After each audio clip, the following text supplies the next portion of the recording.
Bentornati e bentrovati a Storia, il programma che ogni giorno cerca di raccontarvi un po' la cultura dell'Occidente per capire di un po' la nostra storia, la nostra natura, il nostro desiderio umano. Siamo nel mondo greco, siamo nell'epoca tra la prima e la seconda colonizzazione, siamo quindi tra il 1000 e il 500 a.C.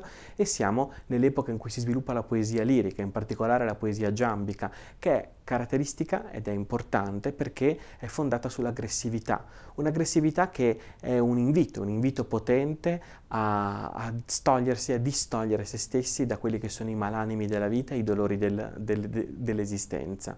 Dove venivano recitati i giambi? Perché questo è importante ed è significativo. I giambi venivano recitati all'interno dei simposi. Abbiamo visto cosa fossero i simposi. I simposi erano queste riunioni aristocratiche, di aristocratici, che cercavano di difendere se stessi, la loro classe sociale, che all'interno di queste riunioni dove si mangiava, si beveva e si eccedeva anche, cercavano un po' di raccontarsi la propria visione del mondo e dell'esistenza. Ecco, dentro queste riunioni si tenevano i giambi. I giambi che cos'erano? Quindi erano delle invettive che erano state fatte che venivano fatte per parlare male di quelli degli altri gruppi, di quelli degli altri simposi. Quelli dell'altra famiglia si vedono un altro simposio, ecco, loro sono brutti e cattivi e noi invece siamo bravi e buoni. E quindi erano modi con cui si dileggiavano gli altri per affermare il valore di se stessi.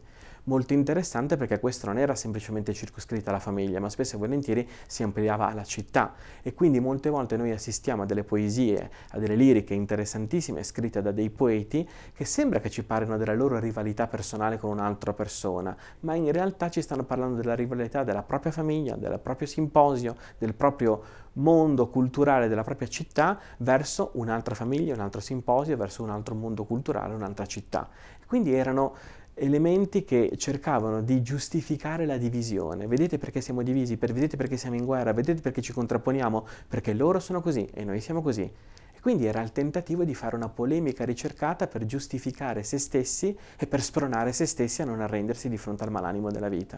Questi due grandi motivi che animavano i giambi. Da un lato cercare una giustificazione alla propria appartenenza e dall'altro cercare in ogni modo di scrollarsi quella tristezza che animava il cuore dell'uomo. In questo contesto si inserisce il primo grande poeta di Giambi, che è Archiloco. Lo vediamo sempre qui, sempre domani, a Storie.